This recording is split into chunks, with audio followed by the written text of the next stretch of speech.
एक प्राचीन कहानी है। प्राचीन काल में सतव्रत नामक एक राजा थे। वो धार्मिक प्रवृत्ति के थे, प्रतिदिन पूजा पाठ करते थे। उनके पास सब कुछ था, वह धन और हर तरह की सुविधाओं से संपन्न थे। उसके बावजूद भी राजा ने एक सपना था जिसे वह पूरा करना चाहते थे। दरअसल राजा सतव्रत को किसी तरह स्वर्ग जाना था। वो इस जीवन में स्वर्ग को देखना चाहते थे और उसका आनंद लेना चाहते थे। ऋषि विश्वामित्र का तपस्या के लिए जाना। उसी काल में ऋषि विश्वामित्र अपनी तपस्या करने के लिए घर से निकले। समय बीत गया लेकिन वह वापस नहीं आए, इसीलिए उनका परिवार प्यास और भूख से तड़प रहा था। यह बात राजा सतव्रत को पता चला कि ऋषि विश्वामित्र के परिवार के यहाँ इतनी बड़ी विपदा आ पड़ी है। महाराज ने अविलंब ऋषि विश्वामित्र के यहाँ अनुचित वस्तुएं भेजी और जब तक ऋषि विश्वामित्र नहीं आए देखभाल की। सतव्रत द्वारा ऋषि विश्वामित्र से वरदान मांगना। ऋषि विश्वामित्र कुछ समय बाद लौटे और अपने परिवार को कुशल देख बहुत खुश हुए। उनका प्रश्न था कि उनकी अनुपस्थिति में उनकी देखभाल किसने की। ऋषि के परिवार ने बताया कि राजा ने उनका ख्याल रखा।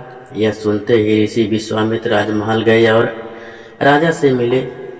वहाँ पहुँचते ही उन्होंने सबसे पहले महाराजा को धन्यवाद दिया। राजा ने इस पर ऋषि से अपनी इच्छा पूरी करने का आशीर्वाद मांगा। राजा की बात सुनकर ऋषि विश्वामित्र ने कहा, महाराज आपको क्या वरदान चाहिए। महाराज ने कहा, हे मुनि, मुझे एक बार स्वर्गलोक देखना है, मुझे वहां जाने का वरदान दे।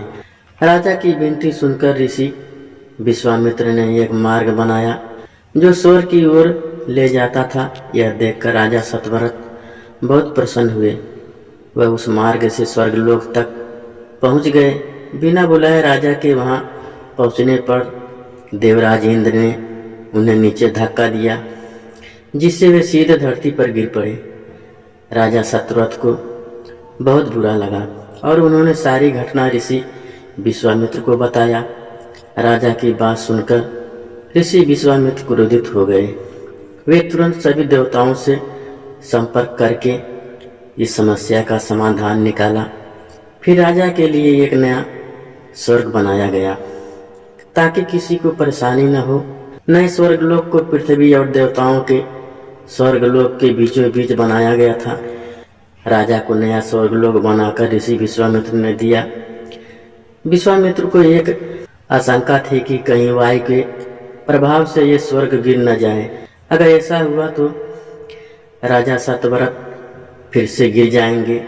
ऋषि विश्वामित्र ने बहुत सोच विचार करके एक समाधान सुझाया ताकि नवजात स्वर्ग को सहारा मिल सके।